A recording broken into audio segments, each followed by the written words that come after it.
Hoje a gente tem um material muito interessante sobre como construir patrimônio com ações pensando no longo prazo. E, sabe, tem uma coisa que me chamou a atenção logo de cara, um aparente paradoxo. Os materiais trazem uma comparação entre duas gigantes do setor elétrico, a ENGIE e a CEMIG. À primeira vista, a ENGIE parece assim, a escolha é óbvia. É uma empresa super redonda, todo mundo elogia. Sim, super bem falada. Mas os números contam uma história bem diferente, não é? Contou uma história completamente diferente. E essa comparação, olha, é perfeita para a gente começar, porque ela vai direto ao coração da primeira grande lição. O preço que você paga por uma ação não é só um detalhe. Certo. Ele pode ser o fator mais decisivo para o seu sucesso. Muita gente se apaixona pela qualidade da empresa, pela marca e simplesmente esquece de olhar a etiqueta de preço. Exato. A ENGIE, por exemplo, ela é negociada com um preço sobre lucro de quase 12. Ou seja, o mercado paga o equivalente a 12 anos do lucro da empresa para ser sócio dela.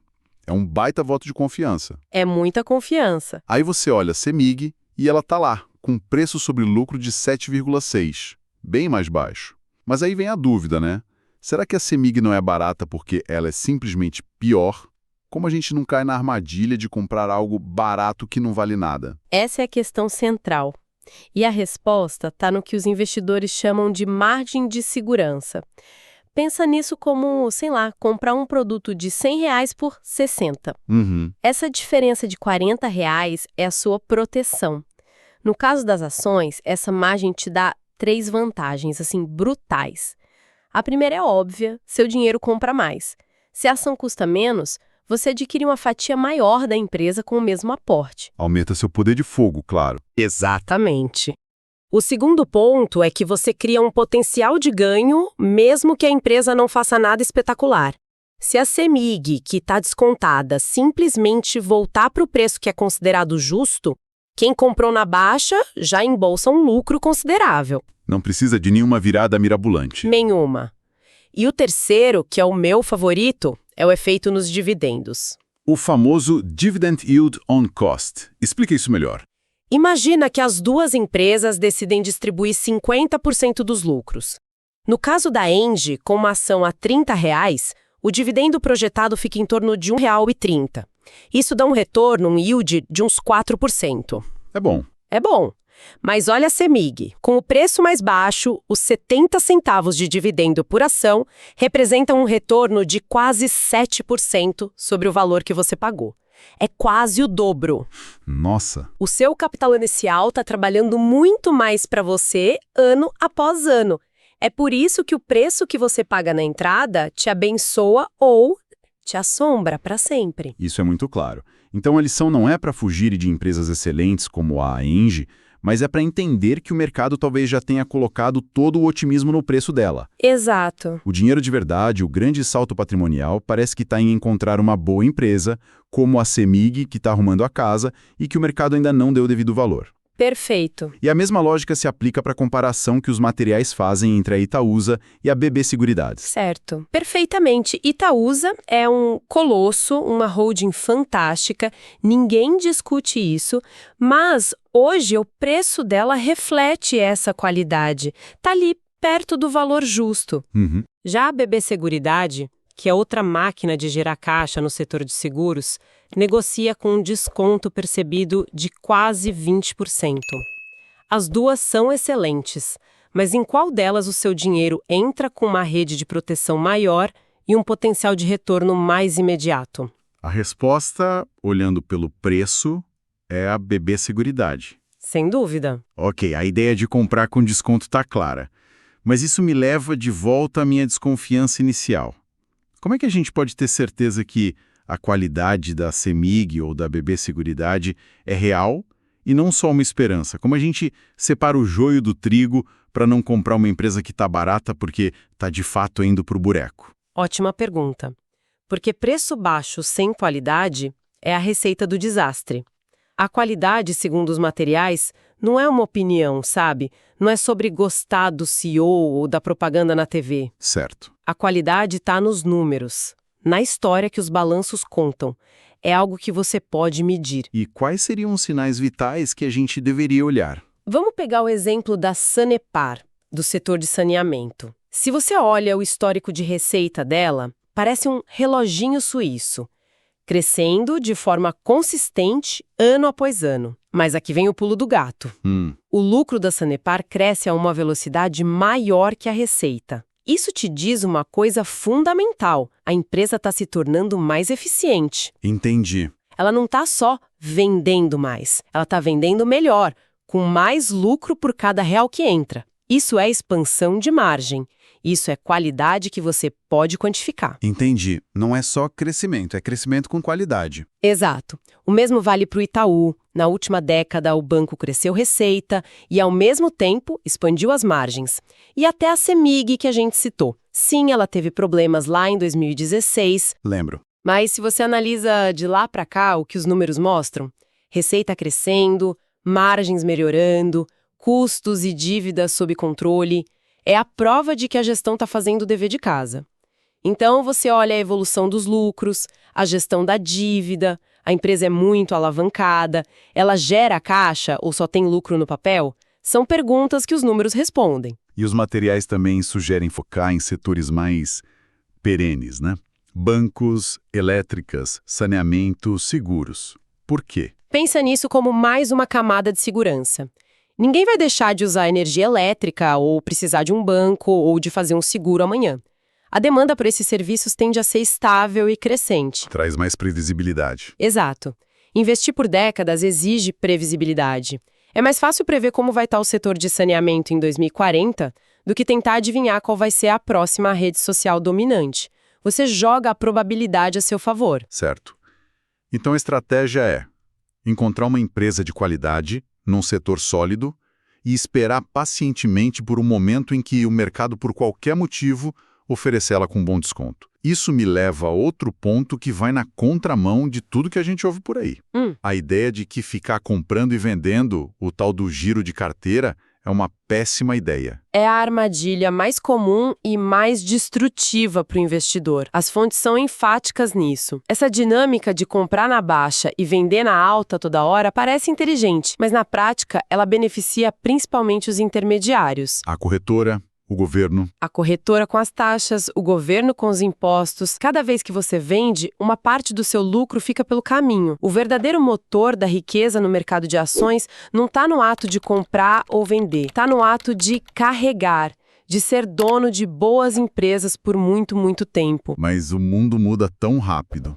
Hoje uma empresa é um gigante, amanhã uma tecnologia disruptiva a torna obsoleta. Manter uma ação para sempre não é um conselho meio perigoso nesse cenário? Não seria mais prudente realizar os lucros e partir para a próxima? É um argumento justo, mas ele ignora dois inimigos silenciosos do investidor. O primeiro, como a gente falou, são os custos e as emoções. Girar a carteira te força a tomar dezenas de decisões, e a maioria delas vai ser influenciada pelo pânico ou pela euforia do momento, não por uma análise fria. Certo. E isso impede que a mágica dos juros compostos aconteçam. O segundo inimigo é a própria natureza do mercado. Como assim? O mercado não sobe de forma linear, como uma escada rolante. Ele funciona como uma mola comprimida. Ele pode passar anos andando de lado, testando a paciência de todo mundo, e de repente, em questão de semanas ou até dias, ele dispara e entrega o retorno de anos. Entendi. Um estudo famoso mostrou que se você ficasse de fora dos 10 melhores dias da bolsa, num período de 20 anos, seu retorno cairia pela metade. Se ficasse de fora dos 30 melhores dias, praticamente zerava seu ganho. Uau! A chance de você estar fora do mercado justamente nesses dias cruciais ao tentar girar a carteira é altíssima. É impossível prever esses dias. Ninguém consegue. Ninguém.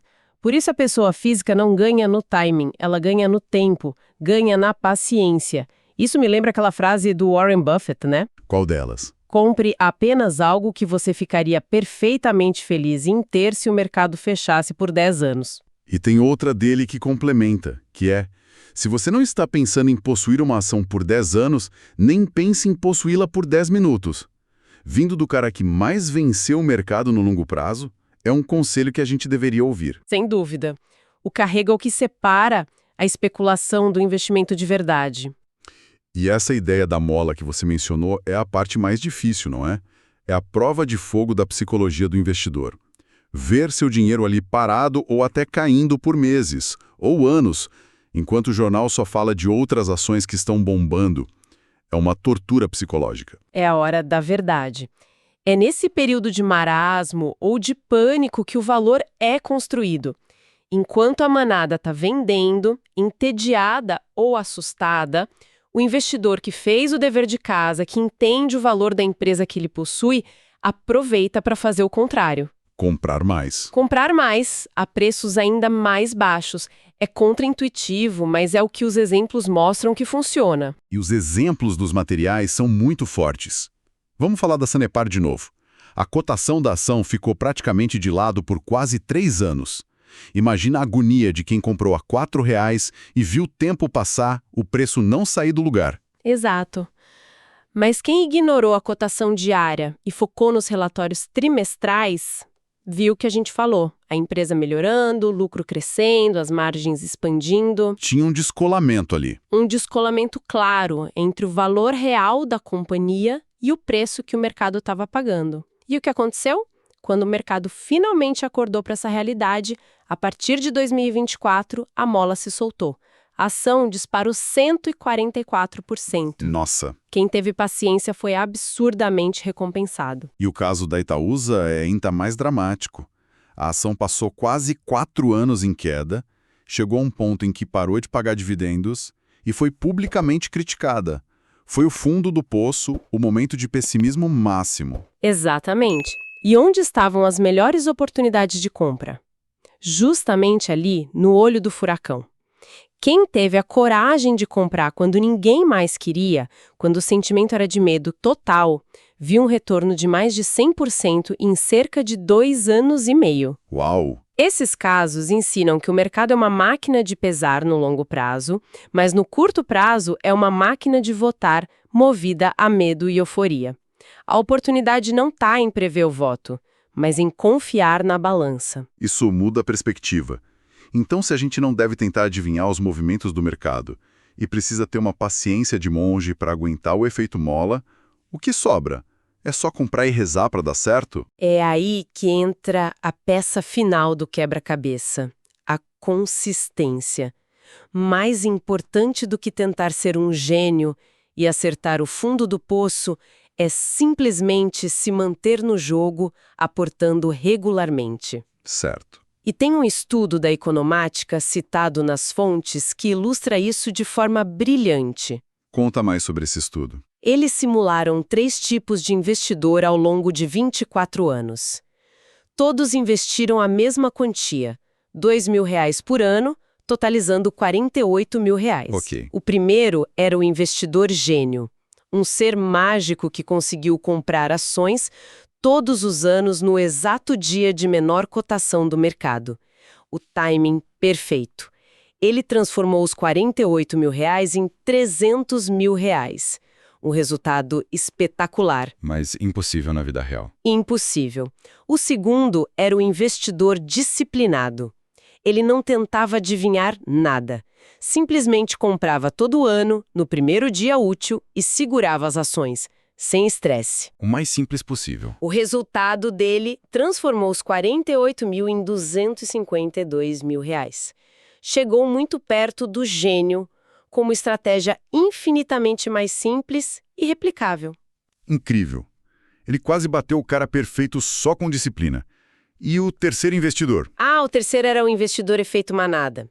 Aquele que se desespera com as notícias, que vende na baixa e compra na alta, seguindo a dica da moda, o que gira a carteira. Sei. Ele transformou os 48.000 em 200.000, ou seja, teve um retorno bem próximo ao do CDI, da renda fixa, mas correndo muito mais risco, passando por muito mais estresse e volatilidade. Que lição poderosa.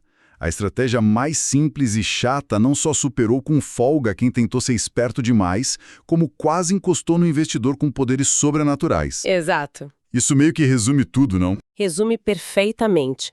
O poder do tempo e dos juros compostos, alimentados por aportes constantes, é uma força da natureza. A receita que as fontes nos dão é, primeiro, Escolha boas empresas em setores sólidos. Segundo, seja obcecada por pagar um preço justo ou descontado por elas. Certo. E terceiro, e talvez o mais difícil, depois de comprar, tire as mãos do volante. Deixe os gestores da empresa trabalharem para você. O seu trabalho é ser paciente e continuar aportando. Então, no fim do dia, a fórmula parece ser uma combinação de um trabalho analítico, quase de detetive para encontrar qualidade a um bom preço, seguido por um desafio puramente psicológico de segurar o ativo, ignorar o barulho e, se possível, usar o pânico geral a seu favor para comprar mais. A matemática do investimento parece ser a parte fácil. A briga de verdade é dentro da nossa própria cabeça. Exato. O racional é simples e claro. A execução é o que separa quem tem sucesso de quem não tem. E isso nos deixa com uma última provocação. Depois de entender toda essa lógica, de ver os dados e os exemplos, a pergunta que fica para cada um de nós é: qual é a nossa principal armadilha emocional? Boa. É o medo de ficar de fora da próxima grande alta? É a impaciência de ver uma ação andar de lado? Ou é a tentação de seguir a manada? Talvez identificar essa barreira interna seja o passo mais importante na jornada de qualquer investidor. O que é que de fato gera retornos superiores em ações? A discussão toda se resume a duas filosofias. De um lado, a disciplina de só comprar um ativo quando ele está com um desconto significativo, e do outro, a paciência de segurar empresas de altíssima qualidade por décadas, não importa o ciclo do mercado. E é isso. Eu vou defender que o tempo, quando aliado à qualidade do negócio, é o verdadeiro motor para a construção de patrimônio. E eu vou argumentar que essa qualidade toda não serve de muita coisa se você pagar o preço errado. O ponto de partida, o preço da compra, é o que define a sua margem de segurança e, no fim das contas, o seu potencial de retorno. Olha, o retorno exponencial, a mágica dos juros compostos, ela não acontece na hora da compra ou da venda. Ela acontece no tempo em que você carrega uma empresa excepcional. É isso que permite, sabe, retornos como os que a gente viu em empresas como a Suzano ou mesmo a CEMIG ao longo de, 22 anos, que se multiplicaram milhares de vezes. A qualidade fundamental, como o crescimento de lucro que a gente vê no Itaú, é o que sustenta isso. Focar demais no preço de hoje pode levar o investidor a ficar girando a carteira, e isso, na prática, destrói o retorno com custos, com impostos, e te impede de capturar essas valorizações gigantescas. A paciência é a maior virtude. Eu discordo, porque esse ponto de vista ignora um fator crucial: a eficiência do capital. Pagar caro por uma empresa, mesmo que ela seja excelente, é a receita para um retorno medíocre. A comparação que o material faz entre a Engie e a CEMIG é um exemplo, perfeito disso. A CEMIG, que negocia um preço sobre lucro de 7,6 vezes, projeta um dividend yield de 7%. Já a Engie, que negocia um múltiplo de quase 12, oferece praticamente metade disso. E o mesmo vale para a BB Seguridade, que hoje tem uma margem de segurança de quase 20% para o seu valor justo, enquanto a Itaúsa negocia praticamente em cima do preço. Comprar barato não é só mais seguro, é o que torna cada real que você investe muito mais potente. Mas essa busca incessante pelo preço ideal pode ser uma armadilha, né? O caso da Sanepar ilustra bem o meu ponto. A cotação da empresa ficou praticamente parada por 3 anos para só depois subir 144%. Isso mostra que a paciência com a qualidade ela é recompensada. O mercado, cedo ou tarde, reconhece o valor que estava sendo gerado ali trimestre a trimestre. Peraí. Mas você está descrevendo justamente o meu argumento. Você chama isso de paciência, eu chamo de custo de oportunidade. O tal do efeito mola é a maior prova de que o preço importa mais do que tudo. A grande oportunidade não foi simplesmente ter Sanepar na carteira, foi comprá-la quando o preço estava amassado, descolado do valor dela. O ganho explosivo veio para quem identificou aquele desconto específico, não para quem simplesmente aguentou 3 anos com o capital empatado, podendo estar em outro ativo muito mais interessante. Entendo a lógica. mas ela pode levar a uma tentativa de adivinhar o fundo do poço, o que a gente sabe raramente funciona. O próprio material que a gente analisou cita um estudo muito claro. O investidor que fez aportes anuais consistentes, sem tentar acertar o melhor momento, teve um retorno muito, mas muito superior àquele que tentou fazer market timing. A constância nos aportes em boas empresas, como Warren Buffett defende, supera essa tentativa de otimizar cada compra. Mas ninguém aqui está sugerindo vender a carteira para acertar o fundo. A estratégia é sobre alocar o capital novo de forma mais inteligente.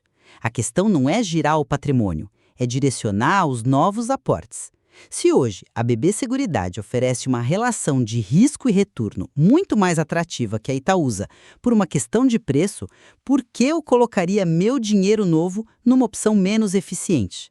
É uma questão de fazer cada real novo trabalhar mais e com mais segurança. É aproveitar as distorções que o mercado oferece. No final, eu reitero minha posição de que, num horizonte de décadas, nenhuma força é mais poderosa do que o tempo e os juros compostos agindo sobre negócios de altíssima qualidade. A escolha inicial da empresa é, sim, crucial, mas é a disciplina para manter esses ativos nas altas e baixas que verdadeiramente constrói fortunas. E eu reafirmo que a qualidade é um pré-requisito, não o objetivo final. É o preço de entrada que determina o seu potencial de ganho e que protege o seu capital de perdas. Ignorar o valuation pode te condenar a anos de estagnação. A busca ativa por bons negócios a preços descontados é a estratégia mais prudente. Fica claro que a discussão entre dar prioridade ao preço ou à qualidade é o centro da estratégia de qualquer investidor. Exato. E talvez a escolha não seja entre um e outro, mas sobre qual erro o investidor prefere cometer. O erro de perder uma grande alta por ser exigente demais com o preço ou o erro de amargar anos de baixo retorno por ter sido complacente demais com ele. O material nos dá argumentos para pensar em qual desses riscos a gente está mais disposto a correr. Esse estudo não constitui nenhum serviço de análise ou recomendação. Este é um mercado de renda variável, bolsa de valores, onde o risco é inerente, toda e qualquer decisão é de cada investidor. Um abraço e até a próxima.